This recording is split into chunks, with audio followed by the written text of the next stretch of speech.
ibyo Bruce amaze kuvuga bisaba iki ntabwo nabyumvise neza. Monetization ya social media y'imbuga nkoranyambaga. Ikibazo rero abantu bahura nacyo mu Rwanda ni iki? Kuki ugomba kwita undi muntu w'ahandi kugira ngo ukore amafaranga utari umunyarwanda? Ikibazo ni iki? Niki ngo tugikemure? Bruce, ni iki kibazo gihari kuki social media hano mu Rwanda zidahinduka amafaranga? Uyu ni umwanya kuko n'urubyiruko hanze iki kintu kiri kuvugwa cyane. Murakoze nyakubahwa Perezida wa Repubulika. Kugira ngo umuntu akorere amafaranga ku mbuga nkoranyambaga hari ads, publicité zinyuraho. Izo publicité nizo dukuramo amafaranga. Ni ukuvuga ngo ibigo bije kwamamaza, nk'urugero nasohoye indirimbo, iyo ndirimbo sinzi niba mujya mubibona iyo mugiye mu bindi bihugu, iyo ugerageje nko kuyikandaho hari akavideo gato gatambuka kamamaza, ukabanza ukakareba, abo bantu baba bishyuye, ayo niyo mafaranga aza akagaruka akagera ku wakoze iyo content. Hano mu Rwanda rero bisa nkaho twese turi premium, bisa nkaho twese twishyuye kujya tureba tutarebye publicity. Izo publicity ntago zijya zinyuramo. Muri ubwo buryo rero ntago tubasha gukorera amafaranga uko bikwiye. Byakemuka bite technically? Yes, Scovia yenda hari igitekerezo afite kuri ngingo. Murakoze nyakubahwa Perezida wa Repubulika, nanjye ndi umwe mu bazikeneye cyane. Iki kiganiro kigeze kiba kuko ari ibintu biri tekiniko muri ICT, tuza kujya mu kiganiro na Minisitiri w'Urubyiruko ndetse n'umukozi ukora muri Minisiteri y'Ikoranabuhanga. Hari ibyo batubwiraga biri tekiniko, niba Minisitiri yadufasha wenda gusobanura biri tekiniko muri ICT ngira ngo nibyo cyadufasha, ariko kugira ngo zijyemo hari twanasabaga bakatubwira ngo Google ivuga ko itaziduha cyangwa n'abandi, kubera ko mu Rwanda wenda abantu babikoresha ari bake cyangwa ari bake ari benshi cyangwa badakunda kwamamaza, ariko tukavuga ngo leta y'u Rwanda ibidusabiye muri Google bakagira uko bavugana, kuko ubu mu Rwanda dukoresha Google Map. Niba Google Map nshobora kuyikoresha nkayobora umuntu aho ntuye ntamuyoboye ku giti cy'umwembe, ni ukuvuga ngo na ads zishobora kuza. Niba ICT badufasha mu buryo buri tekiniko badufasha. Abashinzwe IT badusobanurira. Thank you very much, Your Excellency. Nkuko bari babivuze, ibigo nka Meta, YouTube na TikTok byose bishyiraho eligibility requirements bituma ibihugu bishobora kuba byakora platform monetization, aho abafite ibihangano bashobora kubibyaza umusaruro. Bakurikiza ibintu bitatu.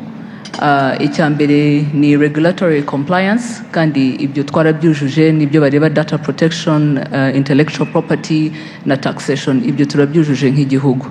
Icya kabiri bareba nkuko Bruce Melody yarabivuze ni volume of advertisements. No kuvuga ngo dufite abantu benshi bashobora kuba bakwa advertising kuri izi mbuga nkoranyambaga, bikadufasha bikadufasha kugira ngo uko tuzamura iyo volume ya advertisement n'aba local content creators bagire percentage bashobora kubonaho, ari naho ngira ngo tukiri hasi kuri izo volumes. Ngira ngo ntanze urugero, biba bisaba nibura hagati ya igice cya miliyoni na miliyoni y'amadolari ku kwezi in terms of volumes of advertisement kugira ngo igihugu gishobore kuba cyaba eligible.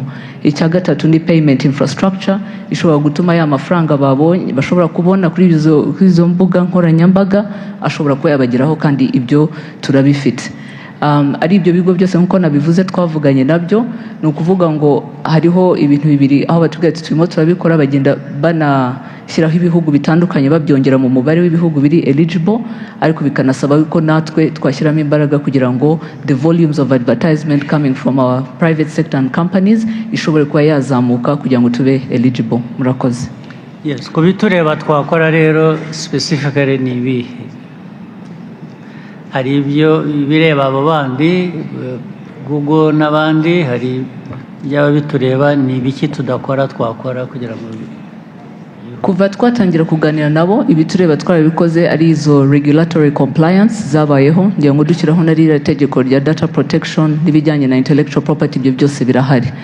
Payment infrastructure zirahari, ubu ngira ngo ahasigaye hakeneye ko twashobora kuba twabyaza umusaruro izo mbuga nkoranyambaga no kuzamura iyo advertisement base. Murakoze cyane. Twazamura dutese